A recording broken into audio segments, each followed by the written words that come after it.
En fait, ce que je voulais dire, c'est que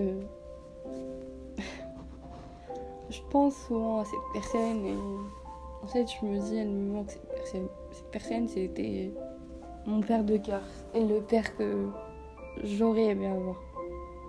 Mais cette personne est partie trop vite et j'avais besoin de lui et j'ai encore besoin de lui, malheureusement. Il est parti alors que je m'y attendais pas. Il est décédé et je sais pas si j'aurai la force de continuer sans lui en fait. Parce que je sais que j'aurai toujours besoin de lui, d'une part. Mais il me manque tellement. J'ai l'impression que depuis qu'il est plus là, les choses sont empirées et personne comprend le mal que ça fait de plus avoir une personne qu'on considérait comme notre père. Cette personne, c'était une personne très importante. Pour vous, c'est mon père de cœur, mais pour moi, c'est mon père, cette personne. Oui, je sais, vous allez dire oui, tu as un père, oui, mais pour moi, ce n'est pas mon père. La personne qui est décédée, oui, pour moi, c'était mon père. Oui. Rien que de faire ce enregistrement, oui, j'ai les larmes aux yeux, oui. De parler de cette personne me manque chaque instant. Des fois, je pense à cette personne en rigolant, mais j'ai les larmes aux yeux rien que de penser à cette personne.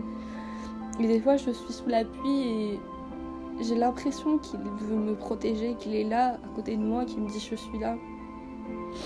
Je sais que ce que je dis, c'est peut-être un peu fou, mais des fois, j'ai l'impression qu'il est encore en vie parce que il est là et c'est le principal qu'il soit là dans mon cœur.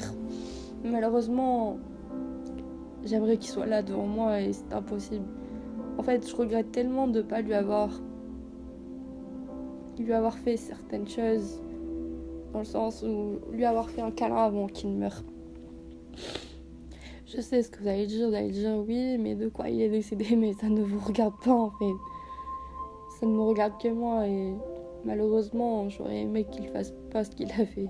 Parce qu'il a laissé derrière lui sa vraie fille, sa fille biologique, qui n'a que 12 ans. Enfin, 11-12 ans, donc c'est très jeune. Elle a perdu son père, son repère, et moi j'ai perdu mon père et mon repère aussi. Donc voilà. Parce que, en fait, ce que les gens comprennent pas, c'est que ça fait tellement mal de perdre une personne qu'on aime, que on aimerait revoir cette personne, mais on ne peut pas. J'ai juste prendre cette personne dans nos bras une dernière fois et dire à quel point on l'aime. Mais c'est impossible en fait. On dit souvent qu'il n'y a pas de marche arrière, mais si, il y a de marche arrière. En fait, il y a une marche arrière en fait. Juste avant qu'elle parte, cette personne en fait. Il faut lui faire des câlins, il faut lui dire combien on l'aime. Et pas lui dire certaines choses inutiles. En fait, lui dire ce qui est utile en fait. Mais je regrette tellement de ne pas lui avoir dit à quel point je l'aimais fort et lui avoir fait un câlin avant que je me dis en fait, j'aurais dû en fait. Mais il me manque chaque jour en fait. Et je me dis, est-ce qu'il est fier de moi? De là-haut? Je sais pas. Et comme je vais vous dire, prenez soin de ce que vous aimez. Parce que la vie peut vous les enlever tôt ou tard en fait. Moi, j'ai pas su garder cette personne auprès de moi et je le regrette tellement chaque jour en fait. J'ai juste envie qu'il me prenne dans ses bras là tout de suite maintenant, qu'il me dise ça va aller, je suis là, papa est là, mais j'y arrive pas en fait sans lui. En fait, ce que vous comprenez pas, c'est que cette personne, c'était tout pour moi. C'était comme mon père et je l'appelais papa, oui,